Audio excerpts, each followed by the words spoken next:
Só um minutinho, pessoal.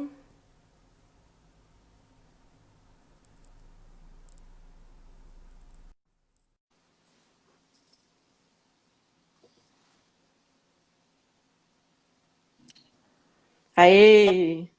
Dessa vez foi mais rapidinho. Foi. Só dá um tempinho para o pessoal entrar, Alberto. Tá ok. Estou à disposição. Vários amigos acompanhando aí. Felipe Bari, pupilo do Ramon, né, Bari? O Felipe é um dos braços direitos do Ramon lá, tanto no centro de formação lá, nosso, no centro de referência, é o braço direito do Ramon. Ele, a Elza, a Silvana, Equipe de a ouro Rita. essa daí.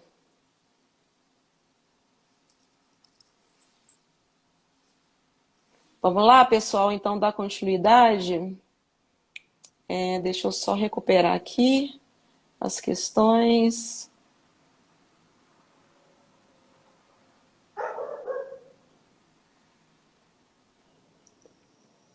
Chancho também entrou, vi entrando por aí. Esse é parceiro, hein? Rose, Abraços para Rose.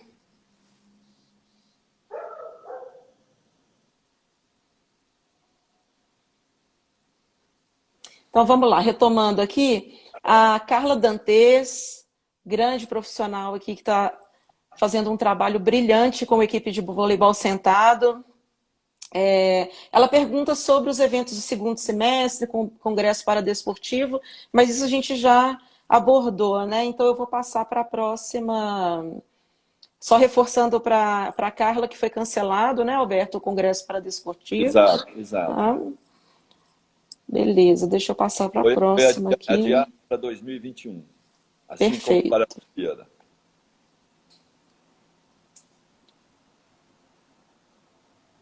O pessoal da Sintesp BR pergunta sobre os centros de referência no Brasil, né? Quantos centros são? Isso também você já falou para a gente que já existem aproximadamente 8, Alberto, mas 14 já em. centros.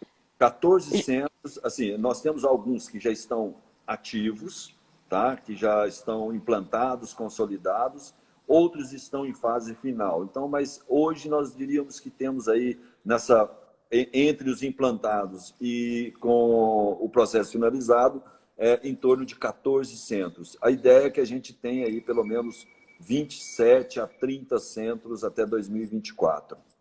Perfeito. E ainda da Sintesp BR, a pergunta: quais as necessidades de inovações tecnológicas nesses centros de referência?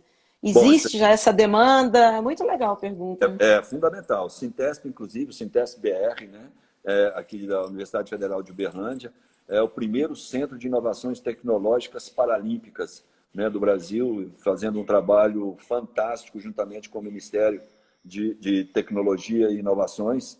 Né? Existe sim. Eu acho que hoje há uma carência, né, Cleudimar e a equipe toda dele, existe uma carência muito grande, não só de inovações tecnológicas para o esporte de altíssimo rendimento, mas principalmente para os centros de referência, equipamentos e materiais de baixo custo e que possam dar a oportunidade dos atletas iniciantes, dos professores, poderem lançar mão disso. Haja visto coisas que já estão sendo aí desenvolvidas pelo próprio Sintesp, a calha da bocha, né? A Petra, né? Que está iniciando, que também já estão sendo desenvolvidos, equipamentos e materiais para avaliação. Então, os centros de referência necessitam muito dessas inovações tecnológicas e que possam estar disponíveis para que possam fazer esse desenvolvimento. Então, acho que o Sintesp é um centro que pode trazer uma contribuição juntamente com as universidades, com outras universidades, bastante significativa para o desenvolvimento do esporte. Perfeito, Alberto. Sobre essa questão ainda das inovações tecnológicas, né? A gente tem muita dificuldade ainda de acesso, né? A gente recebe atletas, por exemplo, aqui em Belo Horizonte, com uma prótese que não é muitas vezes adequada para a prática do atletismo, para um treinamento sistematizado. Existe até a chance de aumentar lesões, por exemplo, em função de um equipamento que não seja adequado para determinada modalidade. Isso dificulta muito o acesso, mas também o início nas atividades, né, de uma forma mais eficaz. Você citou aí a Sintesp pela Universidade Federal de Uberlândia. Vocês têm essa conversa sobre como absorver essas demandas? Existe uma população que é muito carente desses recursos? Existe alguma conversa sobre viabilizar o acesso a esses equipamentos? Olha, na realidade, o Sintesp BR é um centro que vem desenvolvendo protótipos, né? A gente precisa buscar parceiros para, posteriormente, colocar esses protótipos de forma a ser utilizada por essas pessoas. Não tenha dúvida que nós necessitamos, sim, de equipamentos, de inovações tecnológicas para o altíssimo rendimento. Mas hoje eu diria que nós precisamos muito mais de equipamentos que possam realmente trazer a possibilidade das pessoas iniciarem o esporte. A prótese é uma delas, cadeiras de rodas é outra, a própria calha da bocha é outra, né? A Petra é outra, né? Então tem vários equipamentos mais simples, mas que precisam ser urgentemente não só desenvolvido o protótipo. Essa é uma questão que a gente sempre tem, porque o centro desenvolve o protótipo, mas ele necessita de uma empresa, ele necessita de parceiros para que possa colocar isso em escala para a construção. Esse é um outro grande desafio. Nós estamos numa conversação com a Secretaria de Segurança de São Paulo, com o sistema prisional, que tem um excelente trabalho, né, para desenvolvimento já de alguns desses equipamentos. Então, a gente espera que possa rapidamente colocar isso em escala para que possamos dar condições para que os centros possam desenvolver com atletas em iniciação e aperfeiçoamento. Perfeito. E o acesso a esses equipamentos gera um impacto muito grande, né? A gente vê quem está envolvido com o goalball, o custo de uma bola de goalball no Brasil, R$ 800, pensando numa equipe que está iniciando, que ainda não tem uma estrutura, é bem impactante ainda, né? Essa questão do acesso e o alto custo, né, de alguns equipamentos. Exatamente, é por isso que eu digo, por exemplo, nós tentamos, né, há uns anos atrás, cara, você lembra disso, desenvolver uma bola de goalball aqui. Chegamos a desenvolver a bola de goalball aqui, né? Só que a empresa que começou a fabricar a bola, né, para ela não era viável, né? Então, hoje a gente precisa realmente buscar parceiros e projetos para que possa ser confeccionado isso. A mesma coisa ocorreu com a bola de futebol, de 5, né?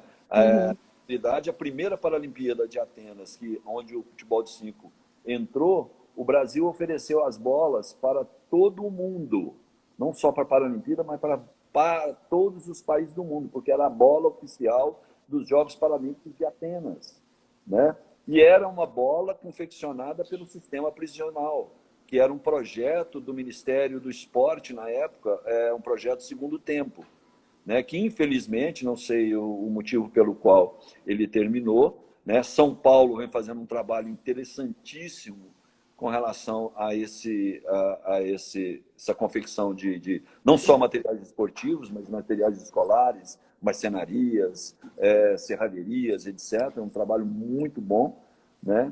E é um projeto que talvez pudesse aí, ajudar muito mais esse desenvolvimento. Perfeito. A gente tem agora a pergunta da Carla Dairel. Ela é uma mãe de um atleta nossa, do Arthur Dairel, da natação. Muito legal ter os pais participando aqui da nossa live. E ela pergunta sobre a Paralimpíada Escolar, sobre a questão da faixa etária, né, até os 17 anos. como fica o atleta que completa 18 anos em 2021? Como é que vai ficar essa relação? Existe alguma mudança, alguma proposta, por exemplo, de reduzir a faixa etária de ingresso para os escolares? Como que está isso? Nós ainda não começamos, não discutimos sobre os novos critérios, porque nós estamos aguardando ainda o retorno para vermos, porque nós vamos ter que elaborar novos critérios, não só para a Paralimpíada Escolar, mas também para os nacionais, para os outros regionais, né? A gente vai ter que fazer uma adaptação ao regulamento e aos critérios. Nós ainda não tivemos a oportunidade de fazer essa discussão. Com certeza, Ramon já deve estar pensando nisso, né? Já deve estar lá perdendo alguns fios de cabelo, pensando em fazer essas adaptações no regulamento e os critérios para os próximos Jogos Paralímpicos Escolares. Perfeito. A Luciane Lebrão está perguntando sobre como fica a situação de profissionais que fizeram os cursos de treinamento paralímpicos, como fica a questão dos certificados. Normal. Acho que é isso mesmo. Se eu entendi a pergunta, acho que é isso mesmo. Certificados, normal. Todos aqueles que terminaram o curso, os certificados vão sair normalmente. É lógico, nós tivemos agora uma pequena paralisação na emissão desses certificados, porque ele é emitido pela Universidade Federal de Uberlândia. Então, como a universidade está também com isolamento social, está parada, houve uma parada também na emissão. Mas todos aqueles que concluíram vão receber o seu certificado tranquilamente. Né? Quem tiver alguma dúvida, deve ter aí o e-mail do Davi, né, que é o nosso coordenador da educação paralímpica, pode encaminhar para ele, que prontamente o Davi vai estar aí dando a sua resposta. Ótimo, Alberto. Tem mais uma pergunta aqui da Paula Faria. A Paula foi nossa estagiária na fisioterapia no ano passado, formou no final do ano, mais uma profissional excelente aí que está no mercado, fez um trabalho incrível, acompanhando atletas, inclusive, em competição. Abraço, Paulinha. Acho que a pergunta dela é mais para a gente aqui da UFMG do que para você, Alberto. Mas ela pergunta alguma perspectiva para iniciar outras modalidades no Centro de Referência CTE-UFMG? Acho que a pergunta é para mim, né? Essa é uma pergunta para a Carla, para a Andressa, né? Mas, obviamente, cada um dos dos centros de referência, a gente sempre, uma outra característica dos centros de referência é que se dê um enfoque maior nas modalidades que são típicas da região, que são mais praticadas na região, e, logicamente, outras que devem ser incentivadas. À medida em que o centro de referência vá crescendo, vai evoluindo, vai aparecendo demanda, eu acho que ele também vai oferecendo essa oportunidade. Não só o UFMG, mas como qualquer outro. Então, não são as mesmas modalidades que tem na UFMG que tem aqui em Uberlândia. Por exemplo, Uberlândia, se não me falha a memória, tem 7 ou 8 modalidades que são oferecidas. Né? Outros centros de referência são apenas 3 modalidades. Então, isso varia muito de centro de referência para centro de referência, da condição de estrutura, de pessoal, de equipamentos e materiais e, principalmente, da demanda. Perfeito. Só complementando aí a resposta sobre aqui CTE-UFMG, nós iniciamos com 3 modalidades, atletismo, natação e o halterofilismo. Pela estrutura do CTE, nós não temos ginásio ainda, por exemplo, para o desenvolvimento de modalidades coletivas. Espero que um dia a gente tenha. Mas é uma pergunta muito interessante, porque algumas ações elas vão acontecendo num fluxo meio que natural, né? Existe o projeto olímpico do Taekwondo no CTE e alguns atletas com deficiência começaram a treinar junto ao projeto olímpico.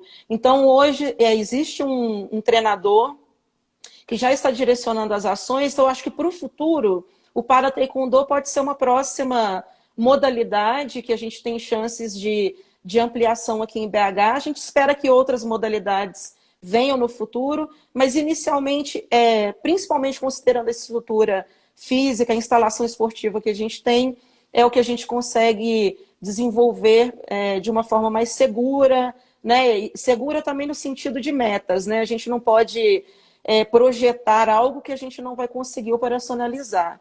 Então, a questão das condições físicas, elas têm que ser muito bem analisadas também. O pessoal está perguntando aí se a escalada e o skate também é a mesma questão. Olha, não, porque infelizmente essas duas modalidades não são paralímpicas. Então, a gente tem uma preferência para desenvolver nos centros de referência e através do apoio do Comitê Paralímpico Brasileiro de modalidades paralímpicas, são aquelas que estão no programa dos Jogos Paralímpicos. Perfeito. A Andressa complementando aqui que a gente tem inscrições de judô e do para taekwondo. Então, há alguma possibilidade aí nas lutas a gente tem para ampliação, para proposição, né? Até no nosso projeto junto ao Ministério de Ampliação. Bom, gente, deixa eu ver se tem mais alguma. Mais uma pergunta da nossa querida Drica. Os centros de referência têm uma faixa etária definida para a participação nas atividades? Não, não tem. Na realidade, o centro de referência, ele espelha os serviços e as atividades que são desenvolvidas no Centro de Treinamento Paralímpico Brasileiro. Ou seja, nós temos lá as escolinhas de esportes, né, que começam aí com as crianças, tá? Mas não tem uma faixa etária definida. Lógico, tem a idade mínima, né, para isso, né? Lá, por exemplo, nós temos a partir de 8 anos, se não me falha a memória, o Ramon pode depois esclarecer melhor isso na live dele, né? Mas não temos aí uma faixa etária definida, não. Beleza, pessoal. Então, Alberto, nós já vamos para os agradecimentos finais. Muito obrigada. Em nome da Andressa da Silva de Mello, nossa coordenadora, do professor Marco Túlio, que lidera a parte científica, e muito obrigada pelas suas contribuições. Com certeza de grande valia para todos os profissionais que puderam ouvir um pouquinho você essa noite. Eu gostaria de agradecer também aos nossos apoiadores, é muito importante, aqueles que tornaram possível que esse projeto entrasse mesmo em execução. Então, agradecimentos ao CTL-UFMG, professor, nosso diretor Sérgio Fonseca, que muito apoia as ações do Paralímpico, Ministério da Cidadania, através da Secretaria de Esporte, e ao Comitê Paralímpico Brasileiro, que oferece todo o suporte técnico para que as nossas ações aconteçam. E uns agradecimentos finais aos nossos parceiros locais aqui de Belo Horizonte e região, Programa Superar, da Prefeitura Municipal de Belo Horizonte, a PEBH, AM para Desporto, Programa Vivo Esporte de Betim, Sadevi Minas Gerais, a PAI Pedro Leopoldo e a PAI Ouro Branco. Esses são os grandes parceiros que acreditaram muito na proposta do CTE. A gente tem atletas dessas instituições treinando regularmente na nossa instalação. Então, muito obrigada aí, Alberto. Agradeço em nome de toda essa equipe, dos nossos apoiadores, dos nossos parceiros, pela sua disponibilidade aí essa noite. Carlinha, eu que agradeço, e eu tenho certeza que eu falo em meu nome pessoal pela oportunidade, em nome de toda a minha equipe da diretoria técnica, do Jonas, que trabalha comigo na diretoria, todos os meus colegas e colaboradores do Comitê Paralímpico Brasileiro, né, pela oportunidade de poder participar dessa live, de levar algumas informações, né, agradecer a todos os participantes que deram aí para a gente a honra, né, de participar desse momento, e espero, sinceramente, que esse momento passe rapidamente, esse momento de crise, de pandemia, de isolamento, né, e que a gente possa voltar a trabalhar, a desenvolver o esporte, a fazer aquilo que a gente sabe fazer de melhor, que é levar uma melhor qualidade de vida para as pessoas com deficiência através do esporte. Que nós possamos cada vez mais, né, utilizar o esporte como ferramenta de inclusão social, que é também uma das metas do Comitê Paralímpico Brasileiro. Então, agradecer aí ao nosso presidente Misael, a toda a diretoria do CPB, que nos dá a oportunidade de poder desenvolver o esporte com a pessoa portadora, com a pessoa com deficiência, né, e levar, né, essa oportunidade para todos. Então, mais uma vez, os meus agradecimentos pessoais e tenho certeza absoluta os agradecimentos do Comitê Paralímpico Brasileiro, do Movimento Paralímpico Brasileiro, a você pessoalmente, a Andressa, ao UFMG, aos centros de referência, desejando que a gente retorne rapidamente. O professor Marco Túlio, que tem sido um pesquisador incansável, né? Sempre que é solicitado, ele está aí à nossa disposição, o professor Andressa e todo o pessoal. Tá? Muito obrigado. Agradecer aí a paciência da minha esposa, Patrícia, né? Que me dá toda a assessoria aqui, né? E fica me cutucando aqui, você não falou isso, você não falou aquilo, né? Então, agradecer também essa orientação da Patrícia aqui do meu lado. Tá? Aos meus filhos que entraram aí para prestigiar, minha família, né? Todos entraram aí, a todos aqueles amigos muito queridos do Movimento Paralímpico Brasileiro. Obrigado, viu, Carlinha? Por falar, você falou isso, não falou aquilo, quase que eu esqueço, de agradecer também ao professor Luciano Prado, o nosso coordenador científico do CTE, que é o nosso chefinho aí nessas lives, é ele que aprova os cronogramas. Então, obrigada, Luciano, por toda o seu suporte para que essas lives acontecessem.